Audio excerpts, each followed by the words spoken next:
Bismillahirrahmanirrahim. Assalamualaikum warahmatullahi wabarakatuh. Saya Reza Ramadan. Di sini saya akan presentasikan hasil diskusi saya yang mana Identity Management Theory. Yaitu pengertiannya ialah teori yang menunjukkan bagaimana sebuah identitas diciptakan, diatur dan diubah dalam sebuah ikatan hubungan. Dalam bentuk identitas sama tidak lepas dari sebuah hasrat untuk membentuk identitas itu sendiri. Yang mana sejarah Identity Management Theory ini ialah muncul pada awal tahun 1990-an. William H. Chupak dan Tadat Stott Imahori mengembangkan bahwa Identity Management Theory adalah individu mempersepsikan identitas mereka dengan cara berbeda pada titik ruang dan waktu yang berbeda pula. Citra diri ini tidak permanen dan pengaruh sosial memiliki pengaruh besar. Citra ini juga diharapkan seseorang dari proyek masa depan. Tetapi bagaimana individu sendiri yang menilai dirinya sesuai konteks sosial?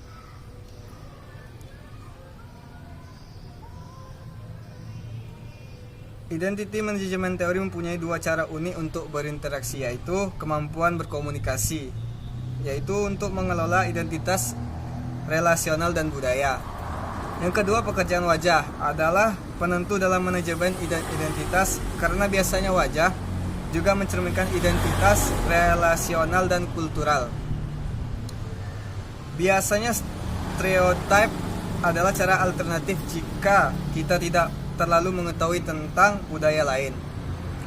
Adapun ancaman tetapi dapat mengelola perbedaan yang termasuk dalam komunikasi antar budaya. Nah, untuk itu kita dapat mengembangkan antar budaya. Ada 3 langkah yang perlu kita ketahui, antara lain yaitu langkah coba-coba, yaitu mencari titik ketertarikan dan aspek yang serupa dalam identitas. Yang kedua, langkah campur aduk, mengembangkan identitas relasional antar individu dan dapat diterima. Yang ketiga, pembentukan budaya, membentuk kembali budaya yang berbeda sesuai dengan konteks identitas relasional. Identity Management Theory menjelaskan bagaimana identitas kultural dinegosiasi melalui hubungan interpersonal. Asumsi teori MT dan metateori. Konsep utama dari Identity Management Theory adalah kompetensi yang memerlukan perilaku efektif dan sesuai yang memuaskan masing-masing pihak yang berhubungan. Sementara yang kedua, identitas didefinisikan sebagai konsepsi diri dan digunakan untuk memahami diri seseorang dan dunia sekitar. Identitas dibentuk melalui mekanisme seperti kategorisasi diri dalam kelompok sosial dan peran sosial yang dijalaninya. Yang ketiga, cultural identity didefinisikan sebagai identifikasi dan perasaan diterima seseorang sebagai dari sebuah kelompok yang berbagi tanda dan makna yang membentuk perilaku tertentu. Sedangkan relational identity yakni sistem pertukaran pengertian yang memudahkan orang untuk mengartikan makna dan perilaku. Pengelolaan face dilakukan secara natural dan otomatis karena menyangkut aturan dan kesopanan. Biasanya orang akan menjaga face-nya dan berhadap orang lain untuk menyelamatkannya. Face walk adalah bisa diartikan sebagai strategi baik verbal maupun non-verbal yang dilakukan untuk menjaga, mempertahankan atau memperbaiki gambaran diri yang ditampilkan sebelum dan menjaga gambaran dari orang lain.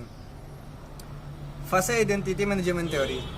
Identity Management Theory menunjukkan orang yang mengelola identitas mereka dengan cara yang berbeda-beda. Teori ini juga mengajukan 3 fase yang saling ketergantungan dan menyerupai siklus dalam hubungan antar budaya, yaitu yang pertama fase trial. Awal hubungan antar budaya, masing-masing orang akan merasa identitas kultural sebagai perbedaan yang menonjol. Perbedaan ini dianggap sebagai hambatan dalam komunikasi dan suatu hubungan karena perbedaan bahasa, gaya komunikasi, dan norma. Yang kedua, fase enmeshment. Pada fase ini terjadi peningkatan aksi seperti berbagai simbol dan aturan atau kerangka interpretif untuk lebih memahami satu sama lain. Yang ketiga, fase renegosiation. Fase ketiga adalah manajemen identitas, ditandai dengan meningkatnya kemampuan pasangan antar budaya untuk keluar dari problem dan dialektika. Contoh kasus identity management theory. Selama beberapa tahun, Parisa datang ke sebuah konferensi internasional tentang pengolahan makanan. Parisa memiliki banyak teman dari belahan bumi Eropa. Namun tetap saja setiap datang kembali ke acara tersebut, Parisa merasakan kepedihan yang sama. Parisa satu-satunya orang di konvensi yang berasal dari Iran. Semua teman-temannya di Eropa sangat tulus. Parisa merasa mereka melihat dirinya dengan cara tertentu yang bukan dirinya sama sekali. Mereka terlihat kaget saat melihat Parisa adalah wanita yang kreatif dan asertif. Mereka menyebut Parisa sebagai kebarat-baratan dan bukan real Iranian. Kemudian teman-teman Parisa mengajaknya datang ke festival film Iran yang diadakan oleh universitas lokal universitas lokal setempat. Mereka terkesan dengan karakter wanita kuat yang ditunjukkan film tersebut. Mereka tidak menyangka wanita seperti itu eksis di Iran. Apalagi wanita menggunakan hijab. Mereka pikir wanita Iran Muslim stereotype berdasarkan image media populer adalah wanita yang tunduk dan selalu pasif, tidak punya kekuatan. Di sini, meskipun teman-teman Parisa sudah kenal dengannya, namun mereka juga tidak punya pengetahuan yang nyata tentang kelompok yang Parisa miliki. Untuk menempatkan dirinya, mereka juga dalam situasi sulit dan rentan terhadap stereotip yang disajikan oleh pihak lain. Kesimpulannya ialah, teori manajemen identitas menganggap identitas budaya dan relasional sebagai faktor penentu dalam menciptakan identitas saat berkomunikasi. Pekerjaan wajah dianggap sebagai esensi dari komunikasi yang membutuhkan tidak hanya praktik tetapi juga pengetahuan tentang budaya lain dan proses berpikir. Jadi hanya itu yang dapat saya sampaikan. Kurang lebih saya ucapkan mohon maaf. Wabillahi taufiq wal hidayah. Assalamualaikum warahmatullahi wabarakatuh.